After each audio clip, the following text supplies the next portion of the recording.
Hello, and welcome back to Chasing Masculinity. Today, I sit down with Dr. Mike Gurian, who is an expert on the developmental differences between boys and girls and is author of the book Boys, a Rescue Plan. We discuss the problems with modern education and the importance to have different environments for both boys and girls to grow and develop in, and then the long-term effects and consequences of not cultivating those needs. So tune in to today's conversation to learn more about what it means to develop as a boy.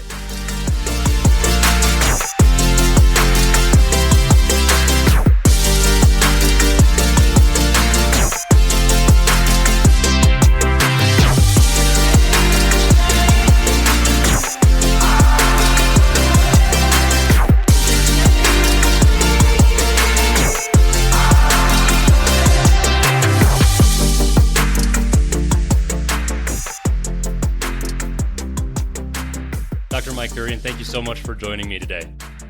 My pleasure. Thanks for having me. How has modern culture changed what it means to grow up as a boy? Yeah, I think there's been a number of changes. Let's say modern culture, we're talking about the last 30 to 50 years. What would you say that's what you're asking about? Yeah, I'd probably say post 1970s. Post 97s, yeah.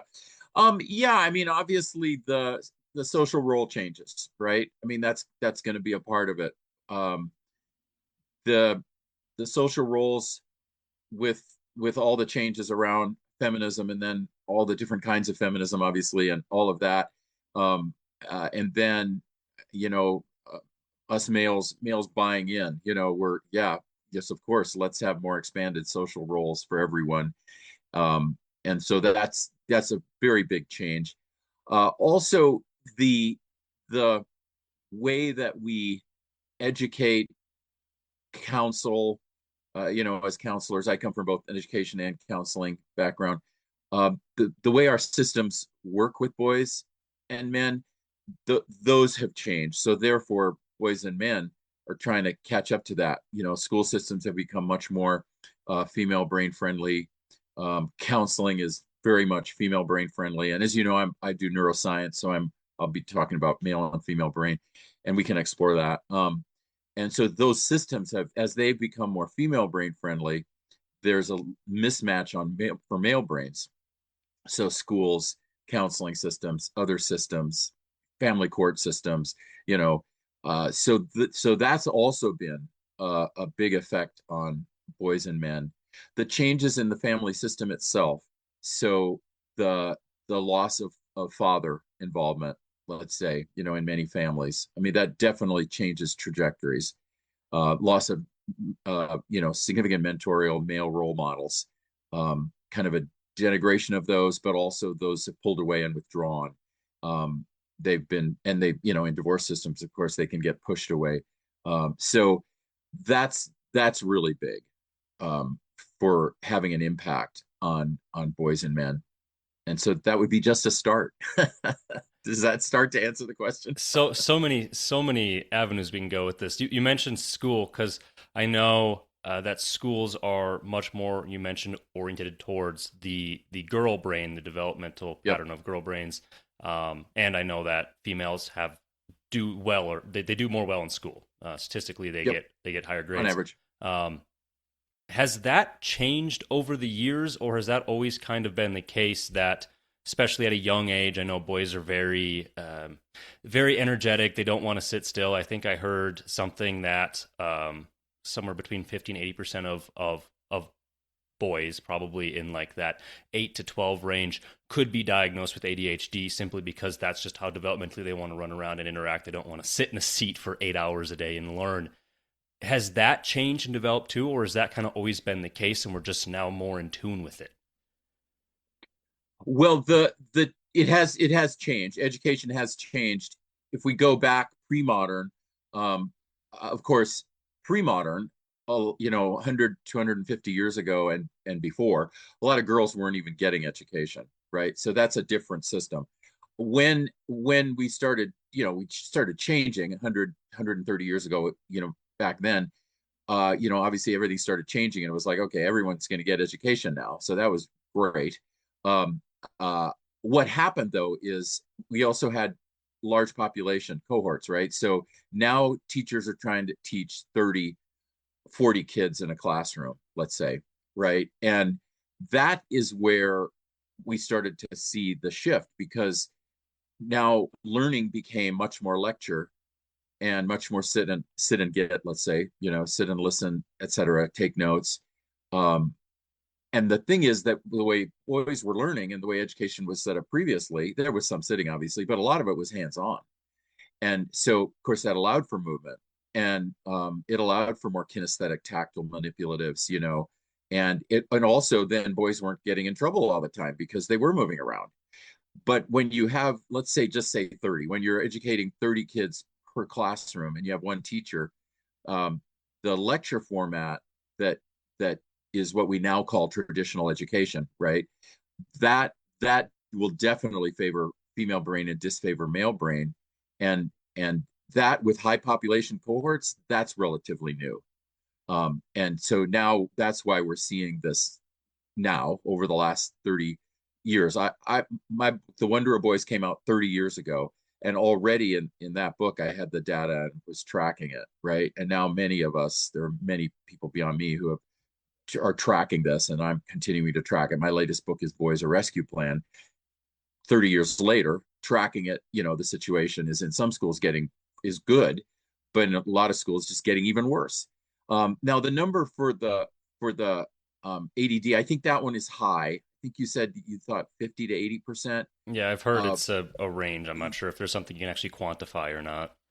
yeah, that would be high, but I think what the person who said that was probably trying to get at is that it's a go-to in the educational system, unfortunately, and it's not malicious. No teacher is malicious or anything, but it's kind of a go-to because the kid isn't sitting still, and he isn't learning in the format that that the teacher learned to teach in, let's say. And we have to remember that the teachers are at a significant disadvantage, because when they go through schools of ed and they get their certification or they get their MED, um, no one is showing them the brain scans of how differently the male and the female brain learn, right? And like in my lectures in our Gurian Institute team, we're showing these brain scans, and everyone goes, "Are you kidding?"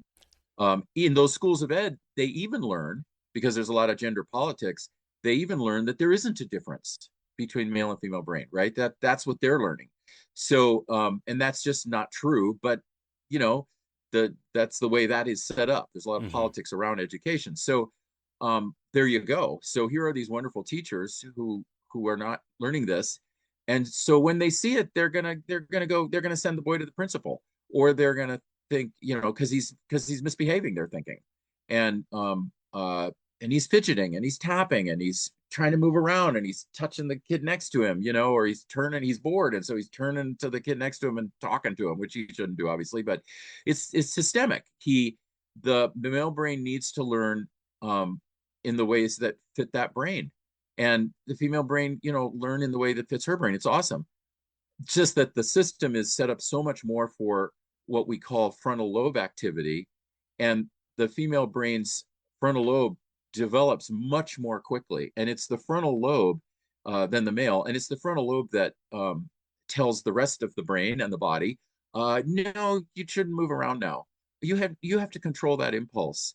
And the frontal lobe is also where the word centers are, and the female brain has word centers on both sides. So the female brain has word connectivity on both sides of the brain, to memories, to senses, to emotive material, emotions, all of that. But the male brain, we tend to do words on one side, the left, and we do spatial mechanicals and movement and all this other stuff on the right. Well, so the system is really set up for verbals, right? It's set up for use your words. It's set up for taking a bunch of notes, right? And it's set up for listening to people's words. And so, well, female brain, and then you've got the frontal lobe difference, significant frontal lobe difference. You've got the female brain in a classroom is doing around 80% of the brain activity in the frontal lobe, and that's part of why that that person can sit still. And by the way, there are girls who fidget, so this is not 100% this way, 100% that way. But in general, like every teacher will go, oh yeah, that's true, because they're seeing it. They're citizen scientists. They're seeing it. There'll be a girl who will fidget in a classroom of 30, or a girl who is doing these behaviors I talked about, getting sent to the principal, maybe two, probably one, but there's going to be 5 to 10 boys. And it's simply because of these massive brain differences. And so the guys are going to get in trouble. And like, I just got a call from a school that wants to, have our training and so on, do our services to help alter that system.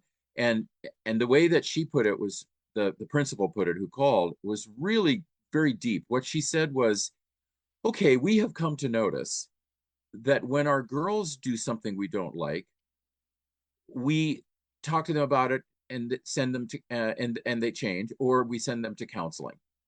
When the boys do something we don't like, we put them in the discipline system, and that will gradually move them towards suspension and expulsion. And that's how she, as a citizen scientist, and her team are noticing what's going on in the school. Well, that's going on in a lot of places. And it's because of this mismatch of the male brain to that learning environment. And no one is malicious. It's a mismatch, and then the system has to shift to be able to teach everyone, and that includes boys. Would there be a benefit to all girls, all boys schools? Are they teaching differently in each of those environments? Yeah, the benefit comes when those schools and systems are trained in how those brains are learning and developing, which includes behavior. So that works. When people just divide up, just girls in this school, boys in this school, and the teachers don't get training, that backfires. So because then you have a teacher with 30 boys, or 20 boys, 25 boys, or 20, 25, 30 girls, not trained in how to teach those kids, right? Teach females, teach males, teach boys, teach girls. Then it's a bit of hell for that teacher. But if everyone's trained, there are big advantages, for sure, to single sex. However, we want to say, if everyone is trained and the system's working, co-ed is good too. So it's not an either or. It's really much more about training. Where we can say that there are some distinct advantages for girls in single sex and boys in single sex. We've got, data that shows, like, in leadership for girls, developing leadership. Okay, single sex seems to be really good for that. So girl only seems to be really good for that. And then there's some learning that happens in single sex that, girl only, that girls can flourish with each other. And there are certain, they don't have in that classroom these two or three, like genius boys who are just dominating. So not only leadership, but some learning can go really great there. And then, of course, all sorts of wonderful things happen between the girls and the staff in their development and relationships. Boys, similarly, you separate them, you look at, okay, leadership, they're now not being competed with girls, like especially in literacy, language arts, and all that. They can develop that with their own peers, and not be dominated by these others who are so good. And then behaviorally, there are advantages. Like, we have two of our centers for excellence are Crespi Carmelite High School and Army and Navy Academy, which are both, one is middle and high school, and the other is high school. And those are boy only. And all sorts of great things can happen for those boys developmentally.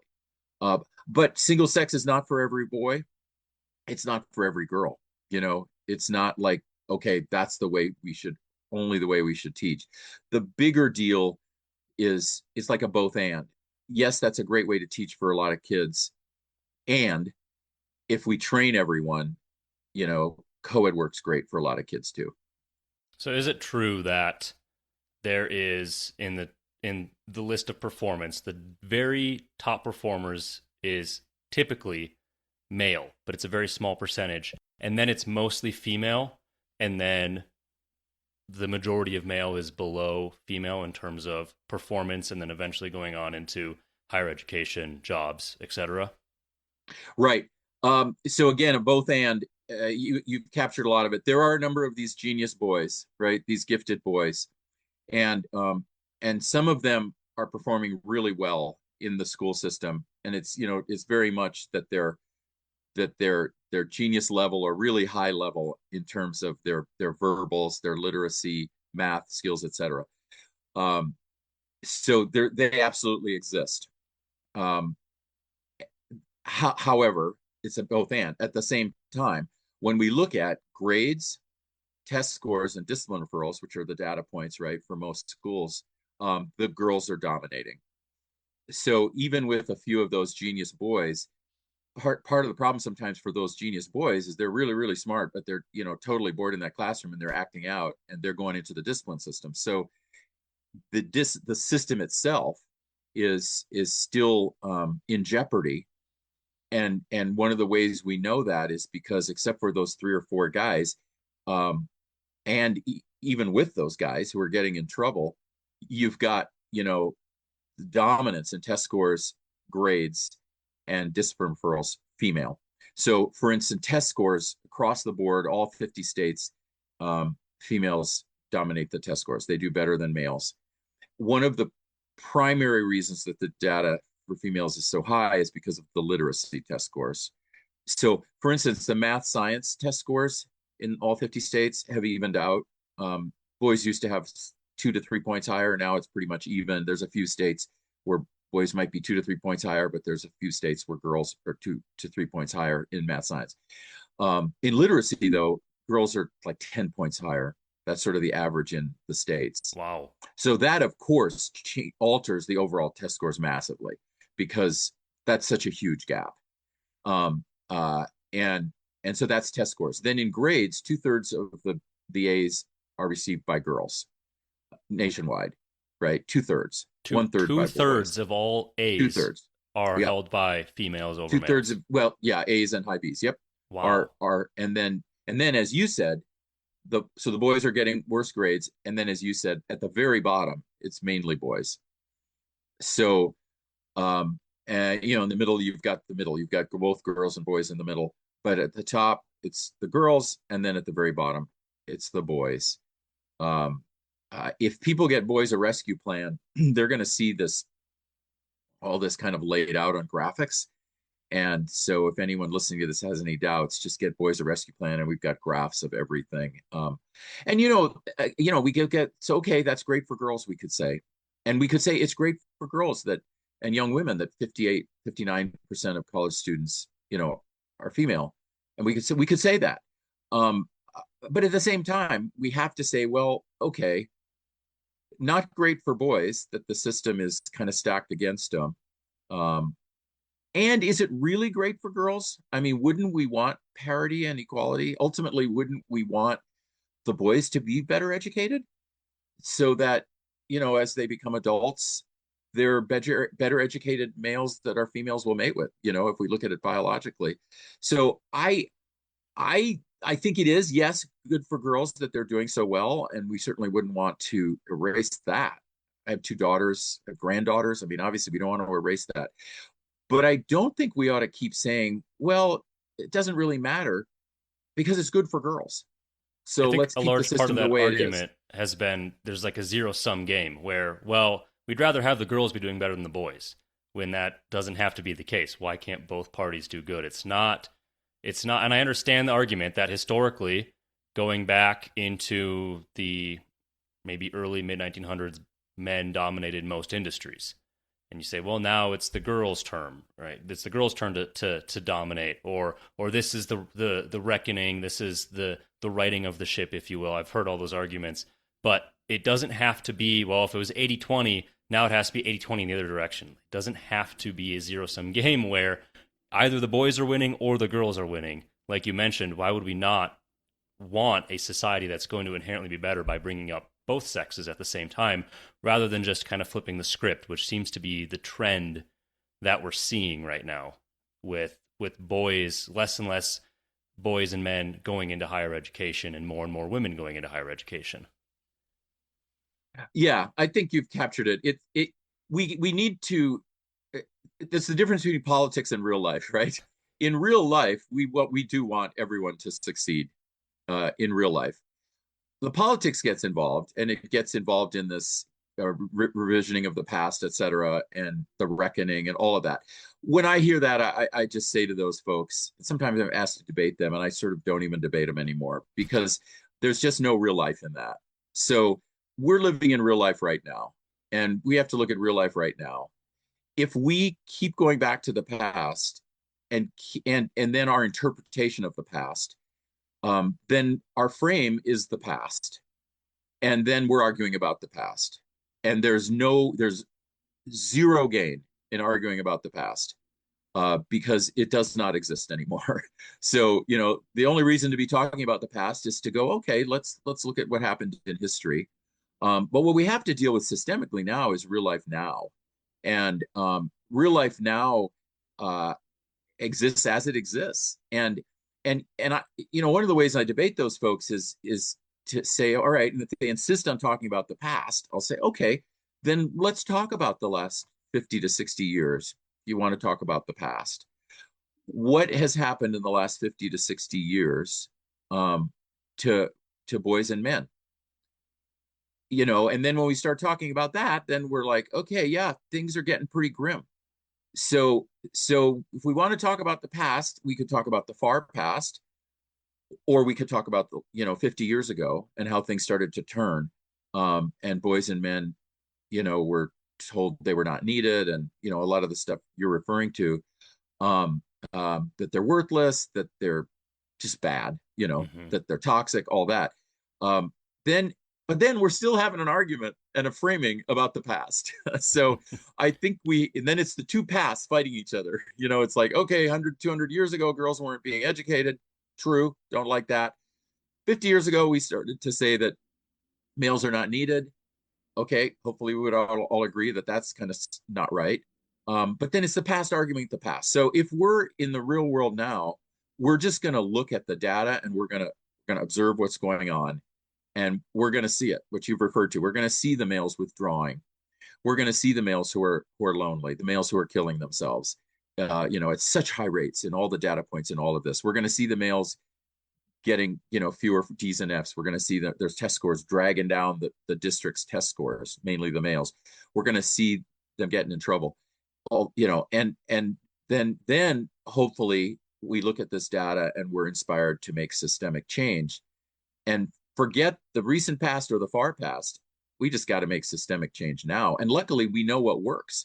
We know, the Gurian Institute, we have 30 years of doing it. We know that when schools go through, these programs, which aren't very expensive and don't take a lot of time, but go through these programs of reorienting so that we call it the Boys and Girls Learn Differently programs, so that they understand how to teach both girls and boys. And included in there is all gender. Everything is included. So they understand how to do it, and then they alter the system to do it. And then the test scores for both boys and girls go up, the grades for both boys and girls go up, and the discipline referrals for both boys and girls go down. So in the present, that's real life, and we have solutions in the present. So that's definitely where I stay. I want to reiterate what you just said. So it's not that the test scores of boys go up and the girls go down and they average out. Right. It's not that the disciplinary rates of boys goes down and the girls go out and they average out. Right. It's that the group inherently, the community, the society, whatever bubble you're looking at, just improves. Yep. Flat out. Flat out. Absolutely. If you're teaching better for everybody, right? If your system understands classroom management better, then you're going to get less discipline referrals for everybody. So, so it's a both and. It's because it's systemic change. So it's going to improve life for all the kids and for the parents and for the teachers, and that's the thing about systemic change. It is for everyone, because the way we teach, the way we counsel, the way we learn, the way we grow is for everyone. It's just that the issues we have are specific to sex. They're specific to boys and girls. And that's why it's a Boys and Girls Learn Differently program. The school doesn't, have to go out and say that, but that's our name for it. People go to GurianInstitute.com. They can see it all right there. That's what we're doing. And so we're teaching teachers how to teach everybody to maximize their brains and the way their brains learn. And that's good for everybody. we are not involved in the competition between sexes and genders. That's not our thing. And you clearly have stats. Like this is clearly proven. You have worked with institutes and schools, and this has clearly been a proven way to improve Yep. test scores and decrease disciplinary rates. Why aren't people doing this? Why aren't we jumping all over this? Where is the bottleneck? Is it the Department of Education? Do people just not know that this exists? Why isn't this being implemented? It's gender politics. Well, it is being implemented. If people go to GurianInstitute.com, they see success button, they see schools who are doing it, all, data. So it is being implemented. But to your point, it's not massive like the federal government or the governor of California or Mm-hmm. whatever doesn't call us, right? It's being done more in the grassroots because the politics at those levels don't allow it. Or they allow it in some places, but a lot of the gender politics won't allow it. And the reason is that, well, I'll give the broad, and then I'll give a recent incident with a dean of a school of education. The broad thing is that academe controls academics control what happens in schools and in communities, even if the schools don't realize it, because it's in the academic world that we are all educated. And if the academic world, and I'm going to say this very broadly because there's individuals in the academic world who, for instance, are using boys and girls differently, which is one of my books, in their courses. So individual academics are not going to fit what I'm talking about here. But in the academic world in general, I think everyone in that world would agree that that something called gender feminism, so not equity feminism, which is about equality, but gender feminism, which is this men are toxic, and it's anti-male propaganda and all of that. Mm-hmm. That kind of feminism has a massive hold over academe, and there's a lot of fear of cancel culture, et cetera, among academics because that has such a hold. And so boys and girls learn differently. That is anathema to gender feminism. Gender feminism argues that there are no differences between boys and girls. Um, so anathema to them. And then caring about what goes on in schools and regarding boys and male development, even though we're equal about it, we care about girls and their development, but still you're caring about boys, bad. Gender feminism, that's bad. Males have had everything. Males are dominant. Life is still patriarchal. It's all that stuff, right? Not really true. Life really right now is not patriarchal, um, uh, unless you're on a commune somewhere that's patriarchal. But life in the world is not really, and boys are not dominant anymore. And girl, et cetera, et cetera. But those academic gender feminist principles have massive hold over academe. So educators are educated, and we counselors, I'm an educator and a counselor, got my degrees in the academic world, and then young people come through that academic world. So college educated, they come through, and they're like, okay, boys and girls aren't different. Okay, it does, male failure doesn't really matter because girls are succeeding, etc. And that has a lot of control, and that has a lot of control over politics. So what goes on in the academic world and its approach to sex gender then goes through government and goes through the media. And so those, I think, are the gender politics that stop. Um, Luckily, a lot of folks do use our program and use programs of others who are doing this sort of work. But in the overall, that's the sort of latent reason or tacit reason that whole states, we have had in the past whole districts do our training, um, uh, but at a federal level to say boys and girls learn differently, it's going to be very hard. At a state level, going to be very hard because of those politics. Are there certain, and we don't have to bring politics into it specifically, but are there certain states or areas that might run a little bit more conservative in their beliefs versus maybe conforming a little bit more to, like you mentioned, the gender feminism beliefs that are more receptive to receiving these programs? Yeah, I mean, I think so. I think it's. Um, oh, I forgot to give you that incident with the dean of of Ed. Um, uh, the more conservative, the more likely they're going to say, yeah, duh, boys and girls learn differently. We can see it. Okay. Is it just And because that just the more, doesn't scare them away? That terminology is less foreign to them? Is that why they're so receptive initially? um, yeah, I mean, I, I think so. I think so because there are obviously some conservative folks who would not be receptive. So I don't want to overdo Mm-hmm. the political alignments, but I'll just say in my experience, I'll give an example of Catholic schools. For instance, Catholic schools, not that they all are conservative, but Catholic schools have less impediments to doing our Boys and Girls Learn Differently program. And I think the reason is that they're coming from a Catholic tradition. People might say that's a conservative tradition, but again, some are very liberal, but they're coming from that tradition in which they, they're saying from Genesis, God created man and woman, right? So it's easier for them. And I think for more conservative people who lean more conservative, I think it's easier for them because often they're coming from a religious tradition that already embeds male female difference in the religious tradition. So I think if that's what you're getting at, yeah, I think that's true. And then um, the more gender feminist, right, which is going to be tend to be more left, though not always, but tend to Mm-hmm. be more left. Then yeah, politically it's going to be well, no, and in part it's because they've said no to the tradition of there are men and women, right? Whereas like the Catholic schools have not said no to that. Yes, there are men and women, right? So if that's what we're talking about, then, and I'm not speaking for all Catholic schools, I'm not speaking for all states or anything. I'm just using some anecdotal stuff from the last 30 years to try to sort of help myself and you and the listeners to understand what's going on out there, because there definitely is um, a constant political attack on male development.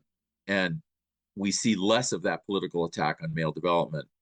Um, we see other attacks on development on the right, but we see less of that particular political attack on male development on the right. Whereas on the more the far left, um, there's a difference between the far left progressive and classical liberal. Mm-hmm. Like I'm raised as a classical liberal. So I'm raised as a feminist. My parents were academics, definitely feminist, equity feminist, but raised as a feminist, classical liberal values, which now actually I think are moderate because I don't think classical liberals are progressive. I think we're moderates. And I actually think most of the country is moderate I would agree for with me. that. If I Absolutely. try to be political, I'll go, don't you think most of the country's moderate? But anyway, so I must be that because I'm raised as a classical liberal and I think I'm moderate now or independent voter or something now. The far left and the far right are the ones who are doing the attacks. I'm not seeing the attacks among moderates. I'm not seeing the attacks on males even among classical liberals. They're going, hey, we're supposed to have equality. So clearly things are not equal now. Things have shifted and we have all these male development problems. Let's help everybody. But we've got some weird stuff coming from the far right about male development. And then we've got this weird stuff coming from the far left. And so one thing that I think from a political point of view is that if there was courage among these systems, I think the systems would find, the governors would find, the presidents would find, the boards of education would find that most people are actually moderate and would be open to boys and girls learn differently. But it's these like 10 or 20 people who are really loud, or maybe it's more, I don't know, depending on the size of the district, 100 people who are really loud and who are just so attacking. And they have a lot of control of social media. And so the attacks on male development happen. And so then the districts or um, uh, even the governments will say, well, this might not be politically correct. And I can give you an example from the state of Washington, where I live. They did get through a bill through a committee to look at trying to start a council on men and boys, which is really good. But there were two bills. One of the bills was, okay, we know males and females are different, so we got to serve everybody, and we got to help males in ways that help males, and females in ways that help females. That bill would not go through. So another one had to be developed, which didn't say that, which just said generic stuff about masculinity and male development, et cetera. And that one could get at least through committee. So, that's an example of, okay, there's loud voices that don't even want to admit that there's such a thing as male. So I don't know if that helps. It does, yeah. Unfortunately, I think a lot of people are aware of that. It's just it's an unfortunate it's an unfortunate place that we're in. That, like you mentioned, so few very loud voices have such control, or at least have the ability to throw so many wrenches that eventually people just stop caring and say, "Fine, we'll give up this inch in this area," and then that just keeps happening, and it's just progressively happened till we get to a point where you can't even pass a bill that says boys and girls developmentally have different patterns and different avenues they have to explore to be best suited for each of them. Yeah. Yeah. And what's going to happen is we're going to have courageous leadership where the leaders are going to go, okay, wait a minute. That's like 20 or 30 voices out of, 1,000 or 2,000 or whatever the parent body is, let's say, in that school district, let's say, or in a school. Where I see this courage of leadership happening is usually school by school. When a school will go, okay, we're going to do this because we can see the data. Look at how these boys are failing. We don't want that anymore. We're going to do this. And then, they announce they're going to do this. And there's like these 3 or 4 or 5 or 10, whatever it is, voices who go on social media and go on the attack. And the leadership is courageous. And they just go, okay, you're just 10 people who are not being reasonable, and you're not being logical. You're not looking at the data. So thank you for, your voice. We respect your voice, but we're going forward. And I think we're going to need that kind of courageous leadership. And I have seen it, because that is what happens in the grassroots, that kind of courageous leadership. And so I think we need that courageous leadership at the top, legislators, governors, et cetera. And we don't yet have that, I don't think. So we've talked a lot about just how boys are not doing well in school, how developmentally they require things that the current education system is not suited for. Why? Why do we care? Oh, well, boys are, they get in trouble more. They have worse grades. Some of them go to, or they go to college less, whatever. Who cares? What is the actual impacts that we've seen, like we said, over the past 50, 70 years of this trend happening? Yeah. Great question. So it's multi-layered why we should care. And before we, look at that, we all have to, everyone who's a listener or a speaker anyway, we have to go into our brains and go, okay, I know everyone knows there's like 100,000 males who in America, let's say, who are doing incredibly well. And they're all over the news, right? We see them all the time. There are presidents, there are legislators, there are CEOs, and we got to go, okay, that's true. Maybe it's 200,000, whatever someone wants to do. Then we have to put that in brackets and say, yep, we all agree. 100% of us agree. There are these 200,000 or whatever it is. And let's put them over here on a shelf, Now let's look at the rest of America, right? And when we start looking at the rest of America, or if people are listening from overseas, if they have these issues in their countries, now we start seeing the layers. And we go, okay, if we have boys who are committing suicide, so 75% or so of the suicides and overdoses are male. If we have that, let's look at how that affects every family. Let's look at how that affects, not just the boy or young man or man, but look at how that's affecting the family, and how it's affecting the whole social system, how it's affecting the medical system, how much money is being spent or not spent to try to help this guy, up until the suicide. That suicide of that male, that overdose of that male is having a profound effect on the whole system, financially, emotionally, et cetera. Um, uh, if the boys don't if they don't do well in school, they don't go to college. Okay, let's say not every boy's going to go to college, God knows, but or they don't even go to a trade school. You know, they fail out. They're falling behind. There they are, sitting in their rooms or in their basements. You know, playing video games or online porn or whatever they're doing. They're failing out. They're not only are they not going to bring their gifts to the society to help the society, but they're not going to be very good marriage material. So now we have effects on girls and women. If they do mate, they're not going to be very good fathers. Now we have effects on children, right? Because they have children, let's say, and now those downstream affect the kids. So those are just a few examples of how every male who doesn't succeed actually has a profound effect on every girl and woman and every child in a society. Um, and so we do want them to succeed. Only the very political people who are all about their own power and money and all that, only that gender politics stuff is going to say we don't want males to succeed. But I think every other human being, which is the majority of us, are going to go, no, wait a minute. We got to have males who succeed because to some extent, our society is on the backs of these guys. Yes, our society is on the backs of girls and women. Of course it is. But it's also on the backs of boys and men. And if those boys and men are not resilient, they're not capable, they're not competent, um, they're not moving up in hierarchies, they're not meeting challenges, then our society is going to implode. And we don't want that. So I would say at both a micro and a macro level, failing boys will mean a failing society. Yeah, I'm absolutely a firm believer that strong societies are built on the backs of strong men.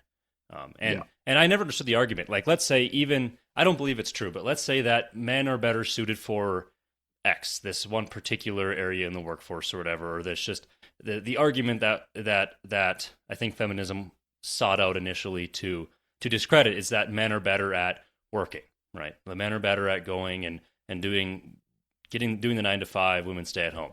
Um, I don't believe that that's true. Right. There are certain professions where men are better, and there are certain professions where women are better, just based on whatever is required in that exact profession. But just overarching, I don't think that's true. Um, but let's just say it were. Let's say, oh, men are better suited, or the other way around. Women are better suited at doing X. If you want a better society, why would you not try to bolster that specific gender into being the best they possibly can? And so the idea that, let's say, men are dominate the trades, absolutely dominate the trades. And there are certainly many trades that it's going to be inherently harder for someone of a female stature to do. Like oil rigging, it requires strength and certain attributes that just men are going to be naturally suited for. Not overarching, and have to do the land acknowledgement that it can only be a men dominated industry. It's just Right. typically it is because of what's required of it. Right. Why would we want to discredit men, get them dropped out of school, and to the degree, like you mentioned, not even going into a trade school, not even pursuing a career? And because unemployment and homelessness, both dominated by men, are at an all-time high. Right. Why would we want that as a society when we Right. know we can bolster and lift up these individuals to do very well in these areas, and that's just going to be better for everybody? Right. Yep. You hit it. It's gender politics stuff, and the way that the argument um the way that the argument for 50% like female engineers and 50% male engineers, that's an example of what you're getting at, right? That argument has been that's that equity that's the gender feminist argument, not the equity feminist, but the gender feminist argument is we got to have 50-50 in everything. And the reason for that, they're saying it's not just politics, but it's money. They're saying, well, wait a minute, a mechanical engineer earns a lot of money, and which is true. A plumber earns a lot of money. I've just picked two professions where there's more males in those professions, and less females. And so, one can get the argument on the surface. Definitely, I can get the argument. Go, yeah, okay. Well, you want women to earn that same amount of money, And women tend to go more into professions like teaching and nursing and so on, like heel professions we call them, that earn less money than a mechanical engineer, an oil rigger, a plumber. And so it's like I get that.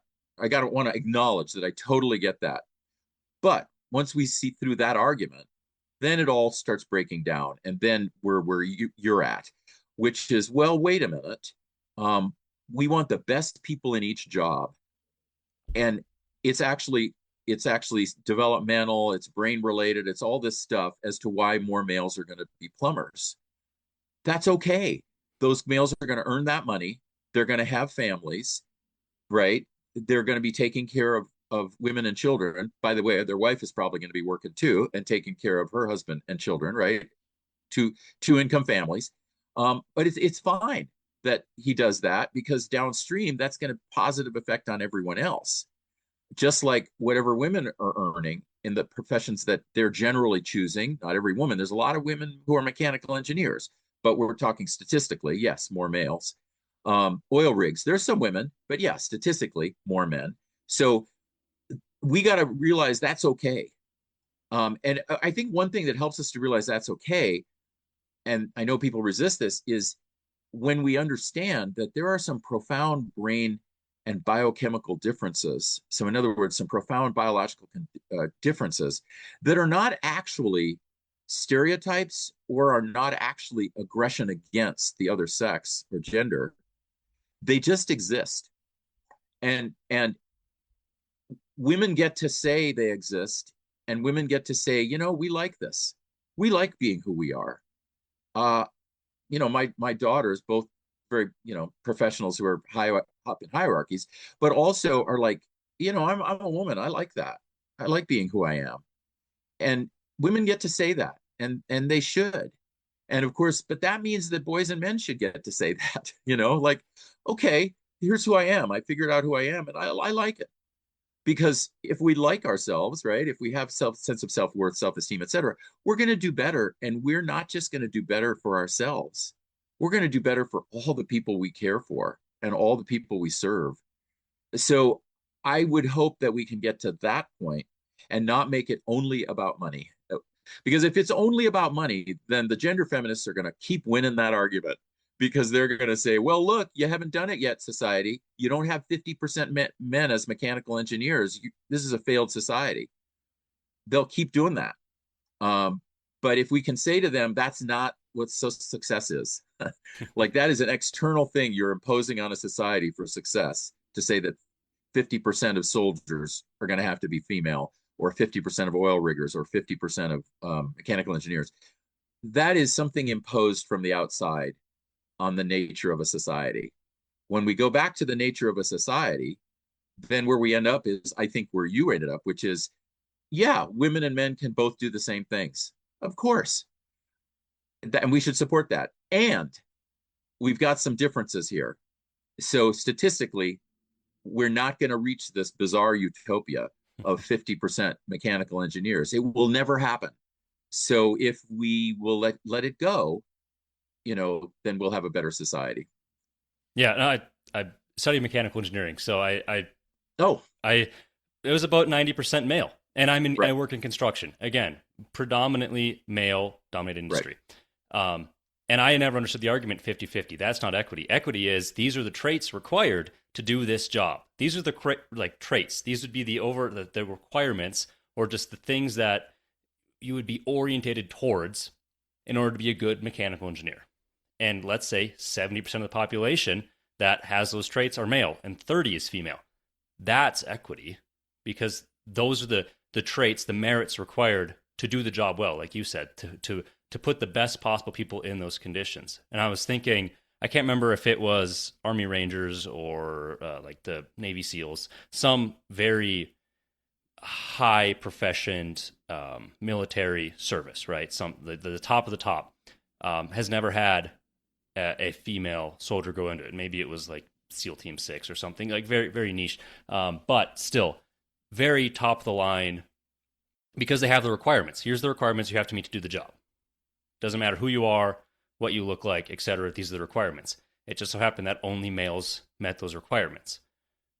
argument is, well, they only set those requirements so only males could do that. Well, maybe. And then they talked about lowering the requirements, and they said no, because this is what is actually required to do the job. If a female comes along and is able to do it, great. But so far, this is just, and it's like, oh, do we not want as effective Army Rangers? Do we not want as an effective Navy SEAL team so that we can hit this arbitrary equality or equity number? Or do we want, here are the requirements, the people who have met those requirements are now the best suited to do that job? And yeah. And I think I think we're both saying the same thing. It sets us up to have the best chance at a successful society. Right. I agree with you. Yes. Yeah. We all want what's best for everyone. I mean, that's the thing, is all this politics gets involved in it, and everyone gets accused. Well, you don't care about women or whatever. We all actually want what's best for everyone. And we're just unfortunately locked into some of these stereotypes that now come from these gender feminists, which is, everyone's the same. And I mean, this kind of stuff. And we get locked into that. And our society has got to function under these shadows. And this is one of the shadows. And so if we're supporting male development and supporting female development, then we are going to really form a society like you're describing, where we're going to see who fits where, and they get to make the choice. And if they're choosing, I mean, women have amazing options now, truly amazing options. I mean, I've raised 2 daughters, I have granddaughters. I mean, just look at the options for these women. And a lot of men have a lot of options, no doubt about it. So we need to focus on where people don't have options. And that means where they are behind, and so they don't have opportunity. And if we're looking at that, then I think we will come back to, okay, we got to take better care of male development too, because they should have equal opportunity.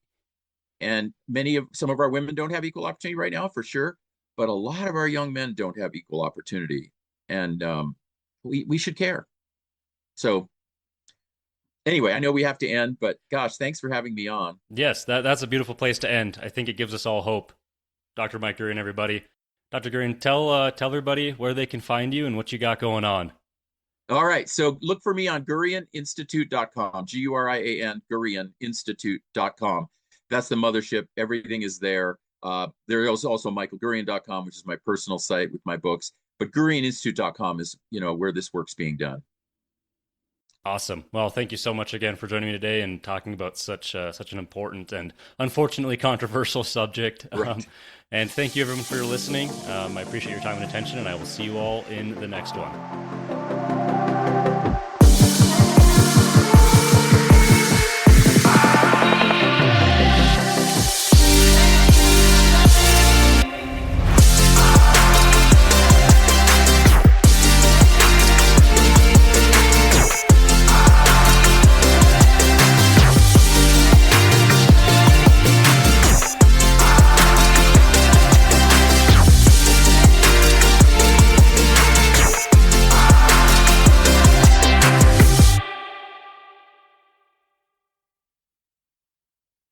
Before you go, I want to mention something briefly. If this podcast has been resonating with you, if the conversations around discipline, purpose, identity, and what it means to be a man today have been hitting close to home, then my book, 24 Rules of Masculinity, is officially out. It is a direct, practical guide built around the same principles we talk about here: biblical foundations, hard-earned lessons, and clear direction for men who want to live with intention instead of drifting. This isn't theory. It's meant to be picked up, applied, and just carried with you. So whether you're just starting to take ownership of your life or you're trying to realign and get it back on track, that's why I wrote it. You can find 24 Rules of Masculinity on Amazon or through the link in the description. If you do pick it up, I'd genuinely love to hear your thoughts. Thanks again for listening, and I'll see you in the next episode.